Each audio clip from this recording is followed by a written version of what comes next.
Hello folks, welcome to another of my walkie-talkies. We're going to describe this one by the phrase wild weekend mayhem. Right, so in Glasgow, I didn't realise this actually happened until it was on the news, but anyway, we had a kind of double purpose rally in George Square area.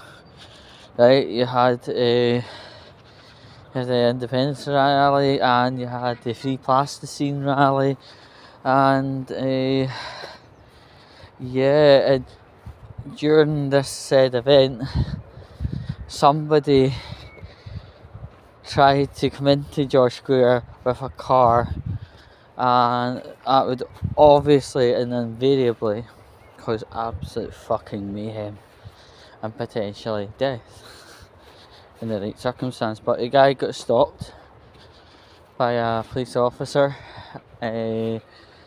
holding back the car. Another cops got involved with the arrest manoeuvre. It was all over and done before you knew it. And if you didn't know it was happening, you would have knew it happened. But anyway, now I want to talk about this Independence rally / Free Plasticine. Right, obviously because of recent events, Salmon, Nicola and Hamza's hate laws, pseudo hate laws, I wouldn't even call them hate crime law. I would say it was a offensive speech bill that he organised, Mr. Hamza had organised, and called it a hate crime law just to, to get it through quicker. It's an offensive communications law, from what I sat down and read, not just online stuff but actual articles that I've read in the flesh. It's more to deal with offensive speech, and calling it a hate crime law is actually a quicker way to get it through and get it approved, etc. by the general public.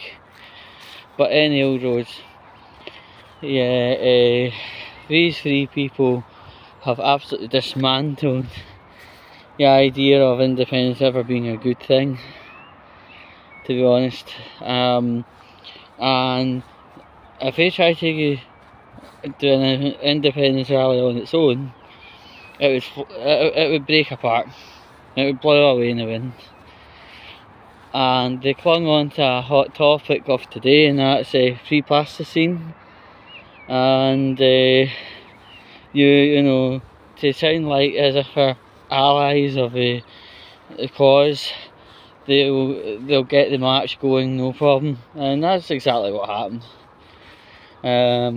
But you have to actually watch. Right? Clearly, they tried to merge two topics together. I'm not exactly a big fan of that, actually, because the two topics are two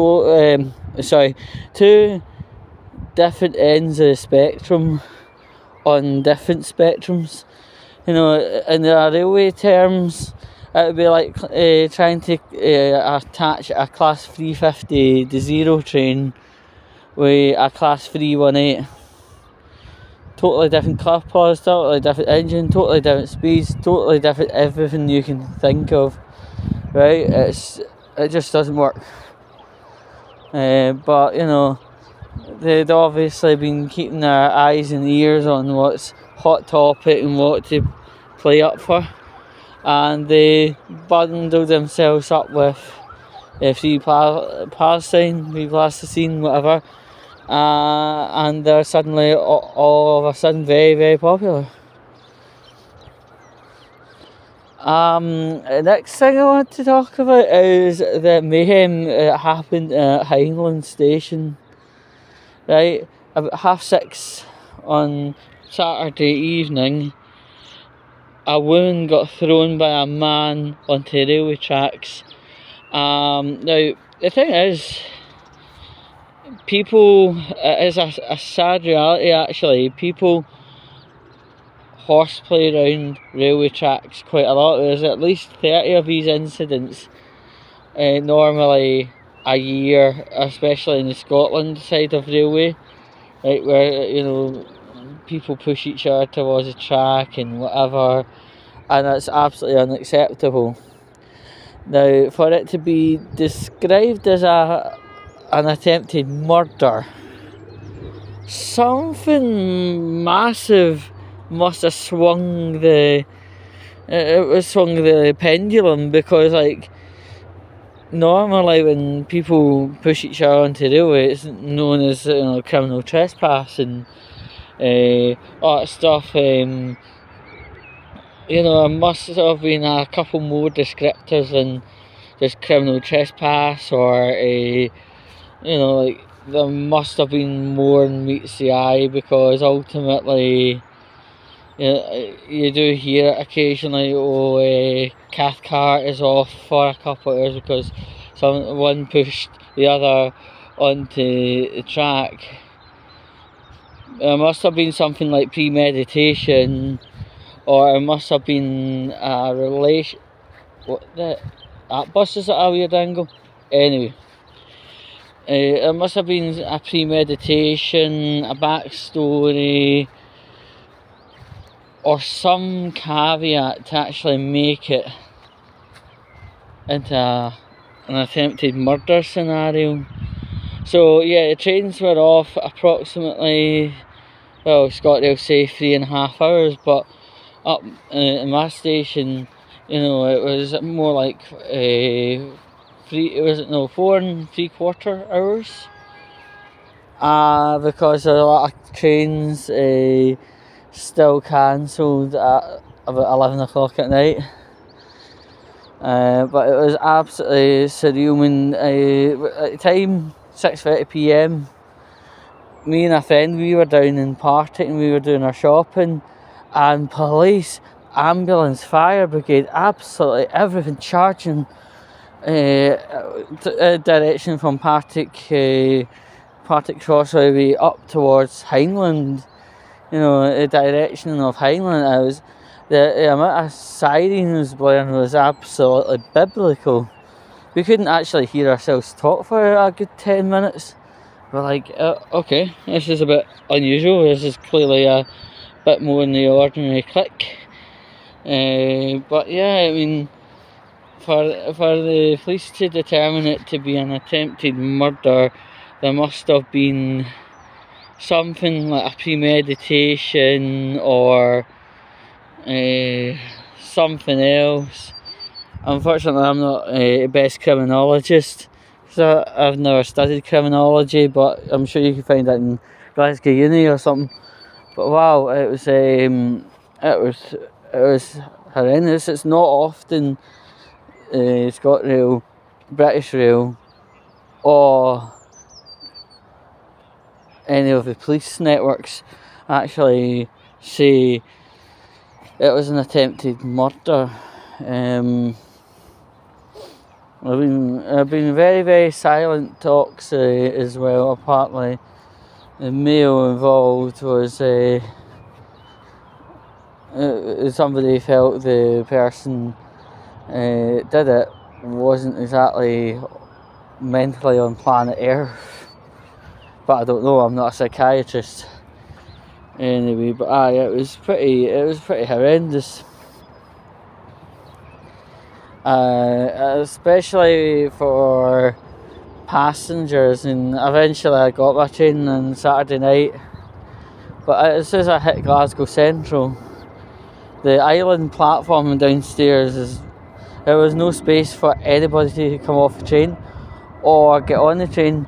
And when I got the train doors open, I had some impatient dick push me to the platform, and it was lucky I had balance, or I could have been another statistic of Salty Saturday. You couldn't make this one up. And other people were pushing each other by, and I mean, I had to yell at the guy, "Don't even touch me, I'm carrying," to actually make him aware that it wouldn't be a wise decision to push. It's just, to say that kind of thing, to actually to be in a position where you feel you're going to be, your safety's going to be at danger and you have to bellow at, that's wild. That's wild. It's a messed up generation. See, since COVID happened, it wasn't just people that died, it was brain cells and morals. Town is not a nice place to go nowadays. Absolutely not. You've got people trying to pickpocket for corners. You've got people trying to push you off trains because they're being impatient. In Central, you've got prostitutes at the waterside. I think prostitutes are the least of any concern, to be fair, but I very seldomly come into Glasgow City to do anything, and I'm going to make a conscious effort to make it even less, to be fair, because the amount of crap you have to put up with dickhead delivery cyclists, and you've got people trying to ask you for spare change as you're going through Central, and it's like, bugger off. But yeah, it's got to a weird point in the day, and I mean, I used to love going into town. I used to love meeting people at Central and going to like the Solid Rock and stuff, but I'd rather do a virtual fucking thing in which we all gather online and fucking have a drink there on after. I'm not too sure what's going on here. That's a bit weird. But anyway, yeah. So I think I could quite politely sum up things now, you know. This weekend was nuts. And hopefully no more repeats of dangerous behaviour. As I'm absolutely sick of hearing about people being in near-death scenarios or whatever. It's like, come on, fucking. If you've got gripes about another person, save it for a boxing ring. You can hire a boxing ring, deal with it there, instead of bringing it into a railway platform, you know. And not that long ago, my home station was actually featured of two guys stabbing each other. Classy. Anyway, catch you.